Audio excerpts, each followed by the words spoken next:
Video को देखना और आईने में अपनी आंखों को देखना। जब भी आधार कार्ड बनता है तो हमारी आंखों का रेटिना और फिंगरप्रिंट्स लिए जाते हैं जो दुनिया में किसी से मैच नहीं खाती। तो फिर हम किसी दूसरे की उस पर कैसे पीछे रह सकते? भाई वो बन गया, नहीं, मैं यूनिक हूं और यूनिक बन के दिखाऊंगा। लेकिन कभी भी इस एज में आपने गलती नहीं करनी है। लाइफ के 3 पार्ट्स होते हैं। First part is the enjoyment, जो हम छठी क्लास में आने से पहले करते हैं। Second part is the struggle part, जो आपने साबित कर दिया यहाँ पहुंच के कि मैं तैयार हूं अपने भविष्य को उज्जवल बनाने के लिए, मैं अपनी जगह हासिल कर चुका हूं।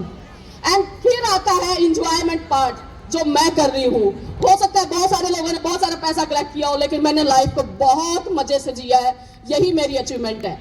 और सच बता रही हूँ, मैं वो एवरी संडे अपनी लाइफ को जीने जाती हूँ, उन पहाड़ों के बीच, उन नदी नालों के बीच, उस कुदरत के बीच, कि मैंने जीना है, सिर्फ जीना है। मैं ये नहीं कहूँगी मेरी लाइफ में परेशानियां नहीं आती, मुसीबतें नहीं आती, बाधाएं नहीं आती, प्रॉब्लम नहीं आती, लेकिन जब भी आती है हमेशा मैं सुबह उठ के सूरज को हाथ जोड़ के नमस्ते करती हूँ, कहती हूँ जब रात के अंधेरे ने तुझे ढाल दिया था और तू फिर से उग गया, तो फिर मैं क्यों नहीं? मैं भी तो तेरे जैसी हूँ, मैं भी उस मुसीबत में फंसूंगी और सूरज के जैसे फिर से निकलूंगी। तो इसीलिए अपने आप का आकलन खुद कीजिए, दूसरों पे नहीं। दूसरा आपके बारे में क्या बोलता है बोलने दीजिए, उसकी परवाह मत कीजिए। हमेशा अपने फिंगरप्रिंट्स और अपनी आईज को देखिए, आप अलग हैं, अलग थे और अलग रहेंगे। तो प्राउड कीजिए कि मैं जेएनवी से हूं, बट एक चीज का ध्यान रखिएगा, आपका सिर्फ नमस्ते करना, अपने अध्यापकों की रिस्पेक्ट करना आपका उज्जवल भविष्य तय करता है। कई बच्चे कहते हैं टीचर बहुत डांटते हैं, मारते हैं। आपने किसने कुमार को घड़ा बनाते हुए देखा? बताओ किसने देखा? हाथ उठाओ। देखा है ना? वो क्या कर रहा होता है? अंदर हाथ होता है, बाहर से पीट रहा होता है ना। अच्छा, कोई बच्चा ऐसा बताओ जिसने मैथ में टॉप किया, टीचर ने बुलाया इधर, क्यों मैथ में नंबर लाया भाई? दो दो दो दो। नहीं, किसी के साथ किया होगा। या हिंदी में बहुत अच्छे नंबर लाया, टीचर ने बुलाया इधर आ भाई, हिंदी में अच्छे नंबर क्यों लाया? दो दो दो दो। नहीं किया होगा। हाथ उठाओ भाई, हाथ उठाओ। किस बच्चे को पीटा ऐसे? नहीं ना। इट मीन्स टीचर कब पीटता है? जब हम गलती करते हैं। पनिशमेंट कब मिलती है?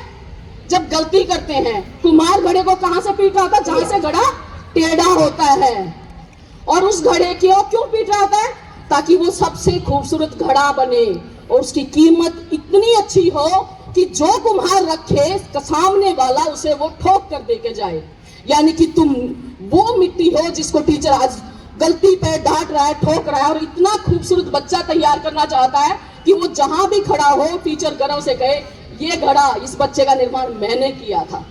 और तुम भी गर्व से कह सको ये मेरा अध्यापक है, ये मेरा स्कूल है, और मैंने 6th क्लास में साबित कर दिया था कि मेरे जैसा कोई बच्चा नहीं। मैंने परीक्षा पास की और अपने लिए एक रास्ता चुना कि आई एम द बेस्ट। और अपने आप पे हमेशा गर्व महसूस करो बेटा। गलतियां हर किसी से होती है, गलती के बाद सीखना सबसे बड़ी बात होती है। अगर मैं सीढ़ियों से गिरकर उठना ना सीखूं तो फिर मूर्खता होती है। अपनी गलतियों से सीखने वाला इंसान ही सक्सेस होता है। Thank you so much. और मैं देख रही हूँ आजकल मैडम और दीदी बुला रहे हैं, वो सॉरी मैडम और सर बुला रहे हैं। प्लीज ये वर्ड छोड़ दीजिए, भैया दीदी ही बुलाइए। आप कॉन्फिडेंस से बोलिए नमस्ते भैया, नमस्ते दीदी। और जब भी आपको लगता है कि मुझे काउंसलिंग की जरूरत है, हेल्प की जरूरत है, आप मुझे कॉल कर सकते हो। मेरा नंबर प्रिंसिपल सर के पास भी है और पहले भी मैं आती रही हूँ, बहुत सारे बच्चों के पास भी डायरी में नोट है। तो इसलिए प्लीज जो गलतियां मैंने पहले समझाई थी वो गलती बिल्कुल नहीं करनी है। Thank you so much principal sir, एक बार फिर से मौका देने के लिए।